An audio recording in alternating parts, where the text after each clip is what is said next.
नमस्कार, बहुत स्वागत है आप सभी का स्वराज एक्सप्रेस के खास कार्यक्रम में और मैं हूं आपके साथ शिवांगी। कोविड-19 के बढ़ते हुए मामलों ने एक बार फिर दुनिया की चिंता बढ़ा दी है। कोरोना से लोगों को थोड़ी राहत मिली ही थी कि फिर से चीन, जापान, अर्जेंटीना, दक्षिण कोरिया, अमेरिका और ब्राजील जैसे देशों में केस बढ़ने शुरू हो गए हैं। मरीजों के बढ़ते हुए आंकड़ों को देखते हुए भारत के स्वास्थ्य मंत्रालय ने भी मीटिंग बुलाई, जिसमें कई अहम फैसले लिए गए।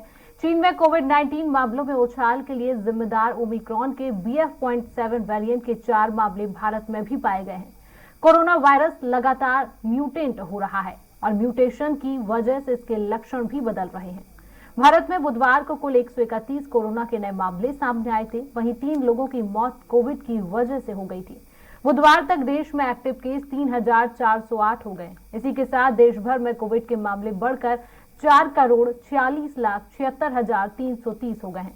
पिछले 24 घंटे में पूरी दुनिया में कोरोना के 5,86,296 नए मामले सामने आए हैं।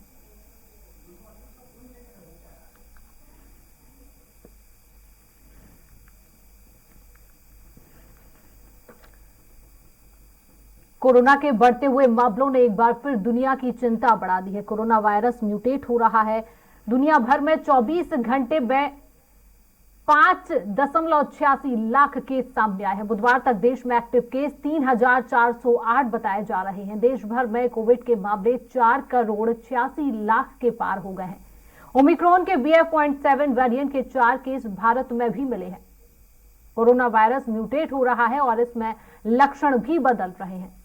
चीन, जापान, दक्षिण कोरिया, अर्जेंटीना के जैसे देशों में तमाम कोविड-19 के मामले सामने आ रहे हैं और अब बुधवार तक देश में एक्टिव केस 3,408 बताए जा रहे हैं। देश भर में कोविड के मामले 4,86,00,000 के पार हो चुके हैं।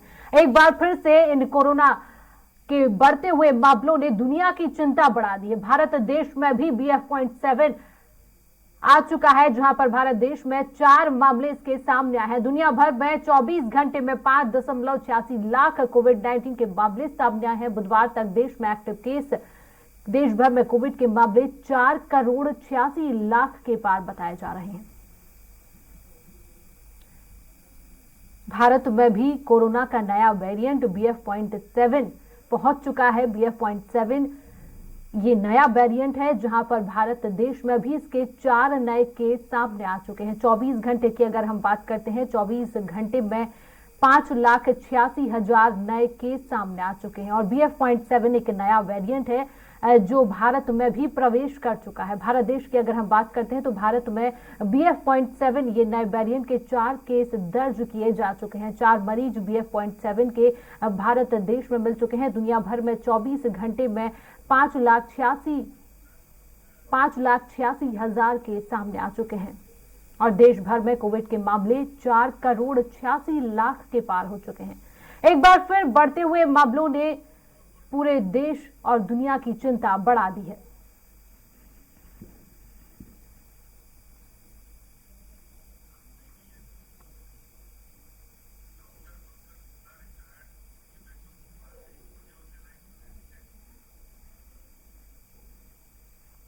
तो इसी खबर में हम और अधिक जानकारी लेंगे। हमारे साथ डॉक्टर पंकज शुक्ला जी, ये रिटायर्ड CMHO भोपाल से जुड़ चुके हैं।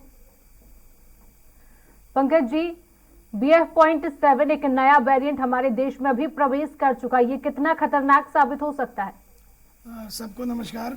ये BF.7 जो कोरोना का नया म्यूटेंट वेरिएंट है, ये चीन में मिला सबसे पहले और ये ओमिक्रॉन जो वेरिएंट था उसी का म्यूटेंट है BF.7 और ये इसकी खासियत ये है कि ये एक व्यक्ति को हो जाए तो 16 से 18 लोगों तक को ये अपना फैला देता है और ये बड़ी तेज़ी से फैलता है।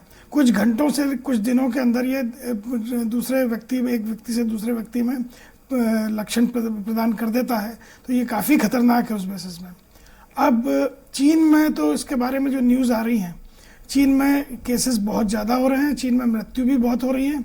वहाँ के शमशान घाट में लाइन लगी हुई है, वेटिंग चल रही है। उस हिसाब से ये खतरनाक तो है, लेकिन मैं यहाँ पर क्लियर कर दूँ कि चीन और भारत में स्थिति परिस्थिति अलग अलग है। चीन में उन्होंने वैक्सीन तो लगाई, हमसे कम लगाई, हमने 100% लगाई, उन्होंने कुछ कम लगाई। उनकी वैक्सीन की एफिकेसी को लेके भी प्रश्न चिन्ह उठ रहे हैं कि उनकी वैक्सीन उतनी इफेक्टिव नहीं थी। जो हमारी कोविशील्ड और कोवैक्सीन जो ज़्यादातर लोगों को लगी है, 100% लोगों को करीब करीब वैक्सीन के 2 डोज लग गए हैं और 20% लोगों को बूस्टर डोज भी लग गया है। तो वो एक हमारा प्लस पॉइंट है। और दूसरा प्लस पॉइंट ये है कि चीन में ज़ीरो कोविड पॉलिसी थी। ज़ीरो कोविड पॉलिसी मतलब कि कोविड हो जाए तो आप बाहर नहीं निकल सकते, एक दूसरे को फैला नहीं सकते। तो जो हर्ड इम्यूनिटी होती है, एक व्यक्ति से दूसरे व्यक्ति को जो नेचुरल डिजीज़ होकर इम्यूनिटी मिलती है वैक्सीन के अलावा, वो चीन में नहीं हो पाई है। और हमारे यहाँ लगभग फेज़ 1, फेज़ 2 और फेज़ 3 में लगातार डिजीज़ हो के लगभग 70-80% लोगों को कोविड हो चुका है। तो हमारे पास वैक्सीन की इम्यूनिटी भी है और हमारे लोगों को वैक्सीन से के बाद भी कुछ लोगों को कोविड हो गया है। भले ही कम लक्षण से हुआ है, मौतें कम हुई हैं और ज़्यादा बीमारी नहीं हुई है और ठीक भी हो गए हमारे लोग, लेकिन उनमें इम्यूनिटी, हर्ड इम्यूनिटी जो बीमारी से हुई है वो भी जनरेट हो गई है। तो इस कारण हमारे देश में इसकी संभावना ये ज़्यादातर ऐसा नज़र आ रहा है कि कम जोर से आएगा। ये होगा तो हमारे यहाँ भी होगा, जैसे कि पिछली बार 2019 में कोविड में दिसंबर में चाइना में आया था। और जैसे मध्य प्रदेश की बात करें तो हमारे पहले केसेस मार्च में इंदौर में मिले थे, मतलब करीब करीब 3 महीने बाद। तो 2 से 3 महीने अभी भी लगेंगे क्योंकि ये ज़्यादा तेज़ी से फैल रहा है। तो थोड़ा और जल्दी आ जाएगा, 3 महीने की जगह 1.5 से 2 महीने में भी आ सकता है, लेकिन आएगा। और ये कम प्रताप का आएगा और कम जोरी से आएगा और लोगों में लक्षण तो होंगे, बीमारी भी होगी, लेकिन लोग बाग ठीक हो जाएंगे, मृत्यु नहीं होगी और अस्पताल में भर्ती होने की दर भी कम रहेगी। पंकज जी, अगर हम अपने भारत देश की बात करते हैं तो इस नए वेरिएंट भारत देश में भी प्रवेश कर चुका है। 4 केस हमारे भारत में भी इसके मिल चुके हैं। तो इससे बचने के लिए क्या सावधानियां बरतनी चाहिए लोगों को? आपका कहना सही है। 3 केसेस पुराने महीनों के हैं और 1 केस अभी रिसेंटली जो गुजरात में मिला है। तो इससे बचने के लिए सावधानियां तो जो हम कोविड में हमने सेकेंड वेव और थर्ड वेव में ली है कि हमें मास्क लगाना है, हाथ धोना है, 1-2 मीटर की दूरी पर रहना है और बाकी सभी सावधानियां जो हमने दी थी वो सब लेनी है अभी भी। और सबसे बड़ी बात है कि एक जो हमारे डॉक्टर्स लोग बार बार कह रहे हैं कि जो विदेश से आने वाले लोग हैं उनको स्ट्रिक्ट उनकी टेस्टिंग हो जाए और उसमें किसी में भी लक्षण हो उसको क्वारंटाइन किया जाए। ये एक बहुत ज़रूरी है। अभी हमारा जो भी 4 केसेस आए हैं सब विदेश से ही आए हुए उनकी हिस्ट्री है। तो इसलिए अगर हम वो उस पर कंट्रोल कर लें विदेश से आने वालों पर, तो हमारे यहाँ आएगा, देर से आएगा, एक चीज़। और दूसरी चीज़ कंट्रोल भी हो जाएगा ये चीज़। और मान लीजिए कभी आ भी गया तो अगर हमने जो पहले सावधानी ली थी कि हम ज़्यादा ज़रूरत पड़ने पर ही बाहर निकलें घर से, एक से दूसरे से व्यक्ति के बीच में दूरी रखें, मास्क लगाएं, हाथ धोते रहें और बाकी प्रिकॉशंस लेते रहें। जी पंकज जी, मैं आपको यहाँ पर रोकना चाहूँगी, आगे और भी आपसे जानकारी लेंगे। कोरोना के नए BF.7 वेरिएंट के चलते चीन में मरीजों की बढ़ती संख्या को देखते हुए मध्य प्रदेश में भी सरकार अलर्ट मोड में आ गई है। सरकार ने सभी जिलों के CMHO को कोविड के संक्रमण को बढ़ने से पहले नियंत्रित करने के लिए सभी जरूरी उपाय करने के निर्देश जारी किए हैं। सभी पॉजिटिव मरीजों के सैंपल की जीनोम टेस्टिंग कराने के निर्देश दिए गए हैं। प्रदेश में अभी कोरोना के कुल 7 एक्टिव मरीज हैं। सभी मरीज भोपाल, खंडवा और इंदौर में हैं। सभी होम आइसोलेशन में हैं। इसी बीच कोरोना का खतरा सियासी मुद्दा भी बनता जा रहा है। कोरोना वायरस को लेकर बीजेपी और कांग्रेस आमने सामने है। बीजेपी ने भारत जोड़ो यात्रा रोकने की मांग की है तो कांग्रेस प्रवासी भारतीय सम्मेलन को मुद्दा बनाने लगी है। कांग्रेस की ओर से प्रवासी भारतीय सम्मेलन को स्थगित करने की मांग की जा रही है। युवा कांग्रेस प्रदेश अध्यक्ष विक्रांत भूरिया ने राज्य और केंद्र सरकार से अपील की है कि कांग्रेस का कहना है या तो प्रवासी भारतीय सम्मेलन स्थगित किया जाए या फिर सख्त गाइडलाइंस का पालन कराया जाए। वैक्सीनेशन सर्टिफिकेट अनिवार्य हो। जिन देशों में कोरोना जबरदस्त फैल रहा है उन देशों से NRI को आने की अनुमति नहीं दी जाए।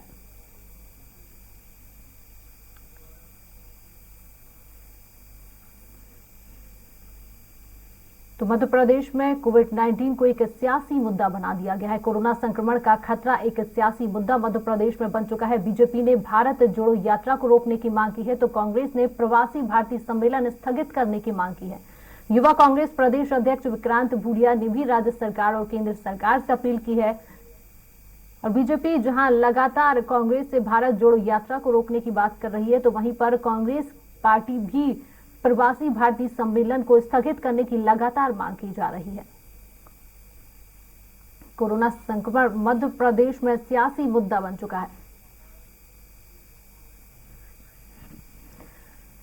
खबर में अधिक जानकारी के लिए हमारे साथ इंदौर से संवाददाता विकास सिंह सोलंकी लाइव जुड़ चुके हैं। तो विकास, मध्य प्रदेश में कोरोना को एक सियासी मुद्दा बना दिया गया है।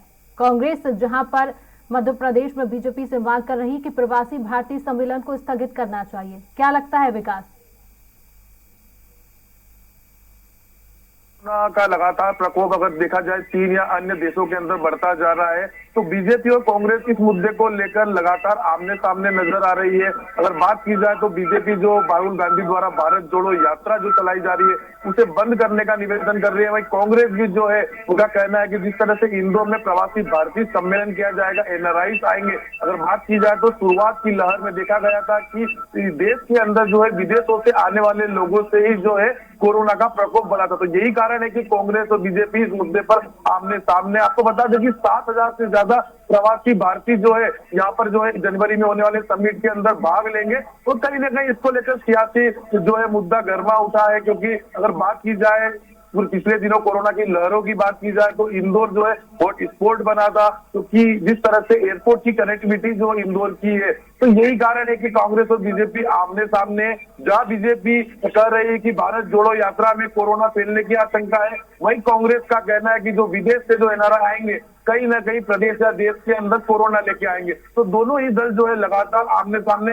हालांकि प्रदेश की बात की जाए तो प्रदेश में अभी जो नया वेरिएंट मिला है उससे कोई मरीज अभी तक नहीं मिले, लेकिन जिस तरह हमने देखा है पहली, दूसरी या तीसरी लहरों के अंदर इंदौर सबसे बड़ा हॉट स्पॉट रहा था। तो जिस तरह से प्रवासी भारतीय सम्मेलन होना है, 5 से 7 हजार जो प्रवासी भारतीय हैं वह इंदौर पहुंचेंगे। प्रधानमंत्री नरेंद्र मोदी के साथ महामहिम राष्ट्रपति द्रौपदी मुर्मू की भी जो है आने का कहा जा रहा है। तो कहीं ना कहीं एक बार जिस तरह कोरोना का प्रकोप बढ़ रहा है, तो दोनों दलों ने कोरोना के लेकर सियासी गर्माहट अभी से देखी जा रही है। जी शुभांगी। जी विकास, मैं आपको रोकना चाहूंगी। हमारे साथ बीजेपी के प्रवक्ता विकास बौंद्रिया जी जुड़ चुके हैं और कांग्रेस के प्रवक्ता संतोष सिंह गौतम जी जुड़ चुके हैं। विकास जी, आपका बहुत बहुत शुक्रिया स्वराज एक्सप्रेस में जुड़ने के लिए। संतोष जी, आपका भी बहुत बहुत शुक्रिया स्वराज एक्सप्रेस में जुड़ने के लिए। तो सबसे पहले मैं विकास जी के पास आना चाहूंगी।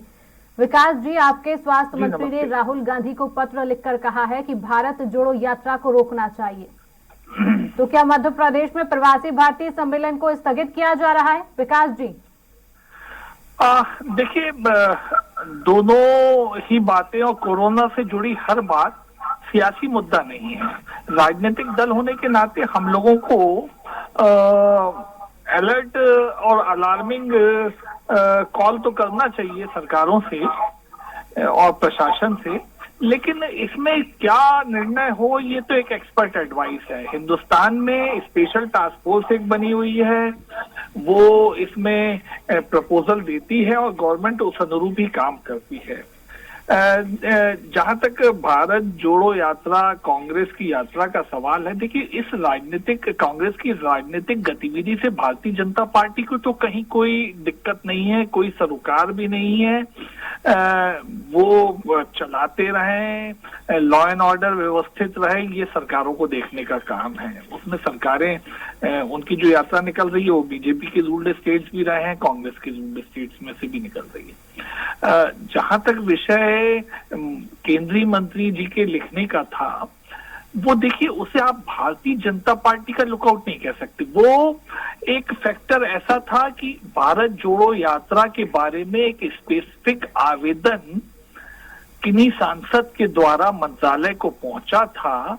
उस मामले में मंत्रालय ने ताकीद करते हुए एक इंस्ट्रक्शन इशू किया है कि अगर आप उस राजनीतिक यात्रा को जारी रख रहे हैं तो उसके प्रोटोकॉल्स को फॉलो करें, अन्यथा स्थगित कर दे। बंद करने का तो कोई सवाल केंद्रीय मंत्रालय ने भी नहीं लिखा है।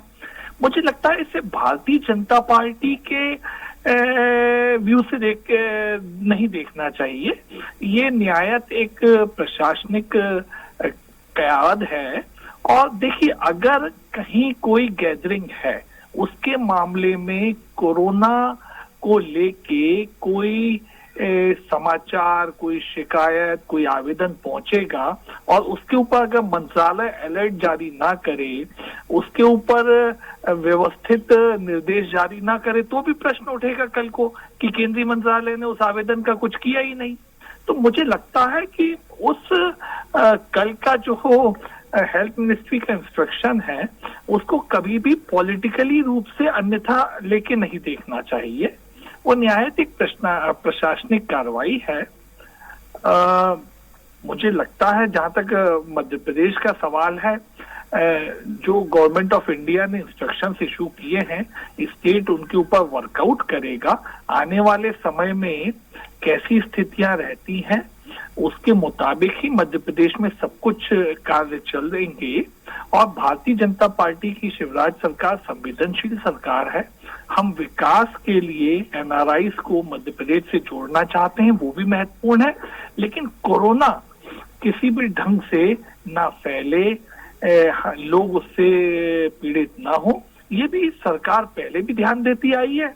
अरे भाई, मध्य प्रदेश में कोरोना की पीड़ा से तो शिवराज सरकार ने ही सामना किया था। कमलनाथ जी की सरकार तो कुछ कर ही नहीं थी जब तक थी, अलर्ट अलार्म सब थे, लेकिन कुछ नहीं किया था। तो मुझे लगता है कि मध्य प्रदेश में भारतीय चलिए जनता पार्टी संतोष का जी से सवाल ले लेते हैं। संतोष जी, विकास जी का कहना है कि कमलनाथ की सरकार जब थी तब तो कोई अलर्ट मोड जारी नहीं किया गया था, क्या कहेंगे संतोष जी?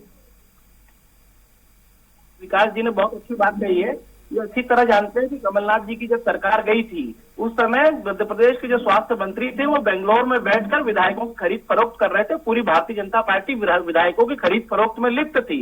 और उसके बाद भी भारतीय जनता पार्टी की सरकार की लापरवाही से जो हजारों लाखों मौतें मध्य प्रदेश में हुई हैं, उसकी सीधी जवाबदार शिवराज सरकार है। उसमें कांग्रेस सरकार तो थी नहीं उस समय। तो मैं इनसे कहना चाहता हूं कि भारतीय जनता पार्टी इस बात का भ्रम न फैलाए कि भारतीय जनता पार्टी कोरोना को लेकर बहुत चिंतित है।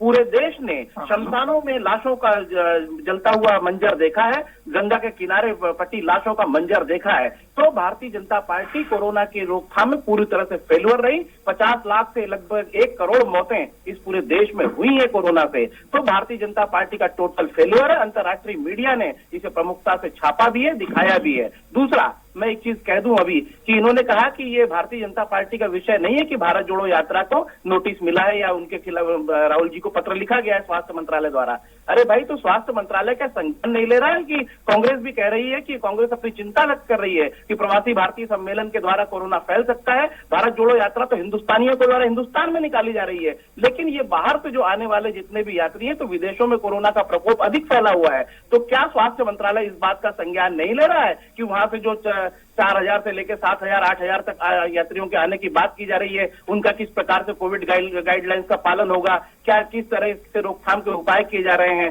तो मैं समझता हूं कि स्वास्थ्य मंत्रालय को ये भी पत्र लिखना चाहिए शिवराज सिंह चौहान को, प्रधानमंत्री मोदी को, कि ये प्रवासी भारतीय सम्मेलन को स्थगित किया जाए। अगर कोरोना विस्फोट का खतरा इतना बड़ा है कि स्वास्थ्य मंत्रालय को संज्ञान लेते हुए और पत्र लिखना पड़ा राहुल जी को, तो वो एक पत्र मोदी जी को भी लिख दें और एक पत्र शिवराज सिंह चौहान को भी लिख दें कि ऐसे समय में जबकि कोरोना का खतरा देश पर बहुत बड़ा है, तो ऐसे चलिए संतोष जी, विकास जी से इसका जवाब ले लेते हैं। विकास जी, अगर भारतीय जनता पार्टी कोरोना को लेकर चिंताजनक है तो प्रवासी भारतीय सम्मेलन जहां आयोजित किया जा रहा है वहां विदेश के लोग भी आएंगे, तो क्या वहां पर प्रोटोकॉल्स का पालन किया जा रहा है? जो विदेश में इतना कोरोना फैला हुआ है वहां से लोग भी आ रहे हैं।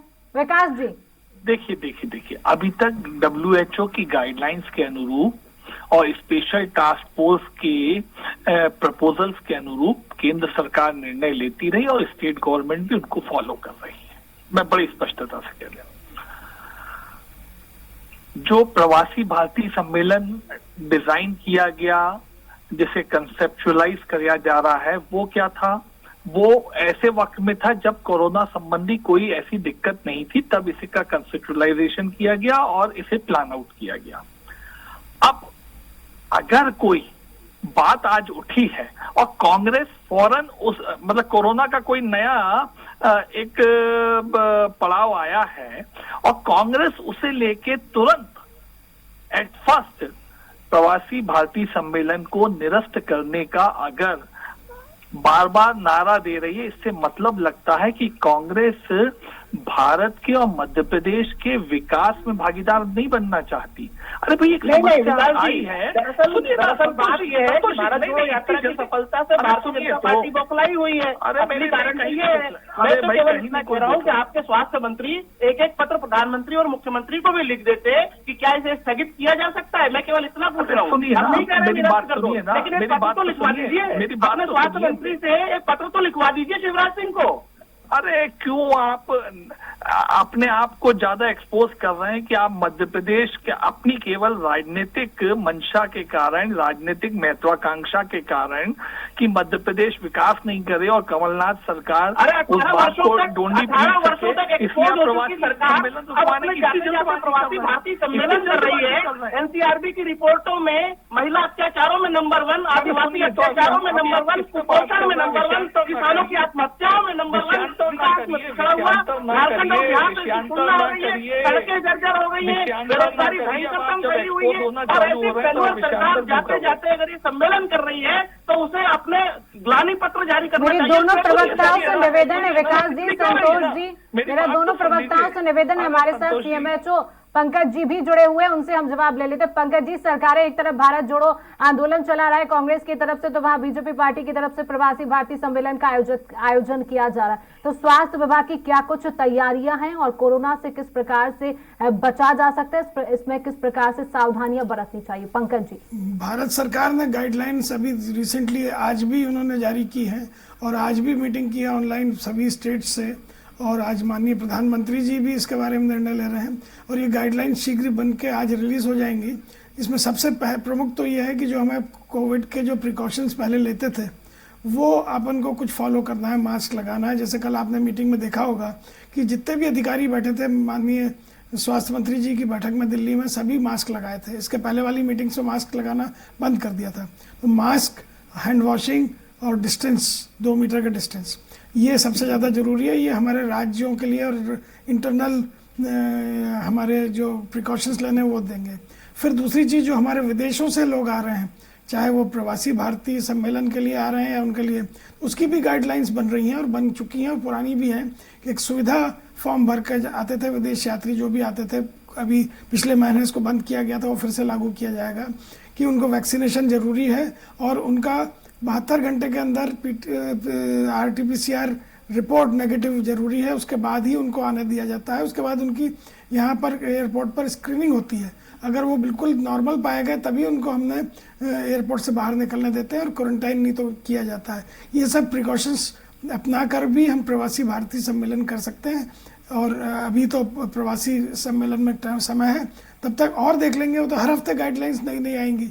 अगर उस टाइम कोई और प्रवासी भारतीय सम्मेलन आयोजित किया जा रहा है, विदेशों से भी लोग यहाँ पर पहुंच रहे हैं और उनका दल भी घूमने भी निकलेगा, तो उसमें किस प्रकार से बचा जा सकता है? उसके लिए वही तो मैंने बताया कि एक तो RT-PCR जरूरी जो पहले था हमारा और 72 घंटे के अंदर, उसके बाद उनका वैक्सीनेशन सर्टिफिकेट और उसके बाद फिर उनको यहाँ पर भी एयरपोर्ट पर चेक करने के बाद ही उनको बाहर निकलने की परमिशन दी जाए, अदरवाइज क्वारंटाइन किया जाए। ये सब नियम तो हैं, लेकिन इसके बाद भी हम प्रवासी सम्मेलन के पहले की स्थिति देखेंगे और उसके बाद फिर से निर्णय एक बार और लिया जा सकता है। अभी की स्थिति में प्रवासी सम्मेलन किया जा सकता है इन प्रिकॉशंस के साथ जो मैंने आपको बताया। पंकज जी, विकास जी, संतोष जी, आप सभी का स्वराज एक्सप्रेस में जुड़ने के लिए बहुत बहुत शुक्रिया।